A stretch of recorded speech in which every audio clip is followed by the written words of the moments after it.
Jesucristo es el ungido con el Espíritu Santo para anunciar una buena noticia a los pobres, para dar libertad a los cautivos, para sanar los En esta corazones ocasión, la palabra desgarrados. de Dios Qué ocupa un lugar plan tan precioso importantísimo y después de maravilloso escuchar que la nos lectura ofrece bíblica Jesucristo. en la misa. Con ese deseo, recibe Por un un lado gran abrazo de aparece paz. la experiencia del Saludos. pueblo de Israel, una experiencia maravillosa.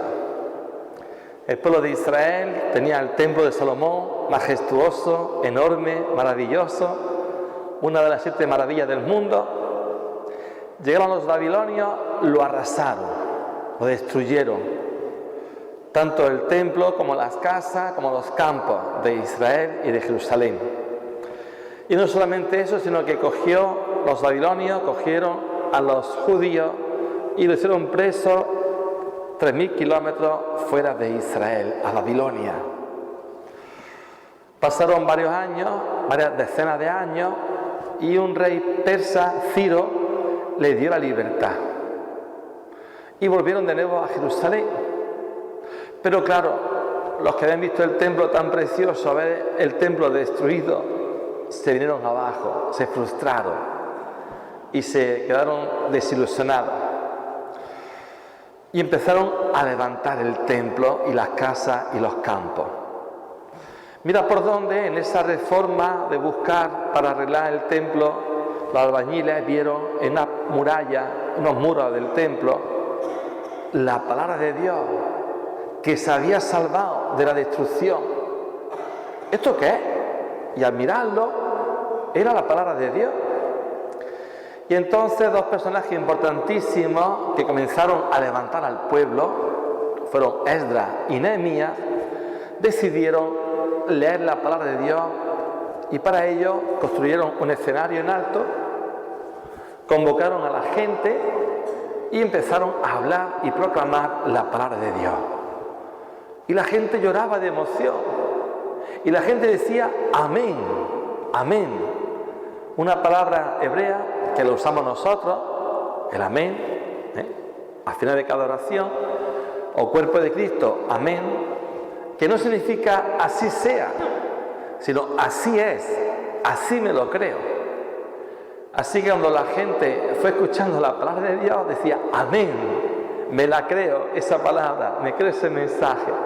Y lloraban, y había la fiesta. Incluso decía Esdras y Nehemías, que no falte la comida, que no falte la bebida, porque es un día de gozo y de alegría, porque después de muchos años hemos vuelto a escuchar la palabra de Dios. Fijaos, en ese sentido uno siente envidia sana. Bueno, la envidia nunca es buena, aunque sea envidia sana. Pero es verdad que cuando uno escucha ese texto, con qué énfasis, con qué emoción la gente escuchaba la palabra de Dios, nos tiene que estimular a nosotros para hacer lo posible por escuchar la palabra de Dios. Ya sea en papel, ya sea en el móvil, ya sea en el ordenador, en la tablet, en lo que sea. Hay muchísimas aplicaciones que podemos descargarnos para escuchar la palabra de Dios. Ya en alguna ocasión os he comentado la aplicación La Buena Noticia. La buscáis tanto en Apple como en la Play Store, descargarla. Ahí tenemos la palabra de Dios para cada día, en el móvil, en el bolsillo, al alcance de la mano. Y ojalá nos emocionemos tanto como los judíos se emocionaban al escuchar la palabra de Dios después de tanto tiempo. En la segunda lectura aparece de nuevo el tema de los carismas, de los dones. San Pablo usa una comparación que existía por aquel entonces sobre el cuerpo humano. Se ve que en Corinto, en esa comunidad que estamos escuchando la carta de San Pablo, había divisiones. Y algunos tenían un cargo en la comunidad y ellos pensarían que su cargo es el más importante. Y eso provocó cierta rivalidad. Que si unos son profetas, otros que si son apóstoles, otros que si curan, otros que si ayudan a los más pobres. En vez de estar unidos, estaban separados.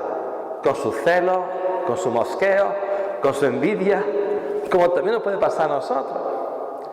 Y San Pablo que dice, mira, en el cuerpo humano hay distintos miembros, pero hace falta que estén unidos. Y a veces el miembro más débil es el que más ayuda necesita. Y todos, decía el apóstol, somos miembros de Cristo, que es el cuerpo.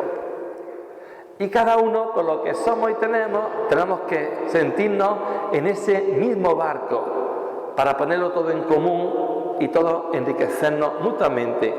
Y cada uno con los carismas que tienen los demás. Y en vez de tener una mente cerrada, tener una mente abierta para así conseguir enriquecernos.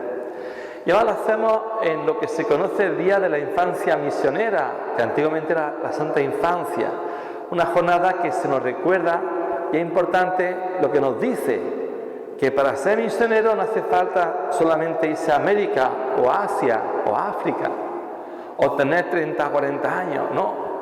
Los niños ya son misioneros cuando hacen el bien, cuando colaboran con su ahorro para los misioneros, cuando hablan a Jesús, cuando le rezan a Jesús, cuando escuchan canciones de Jesús, ya son misioneros.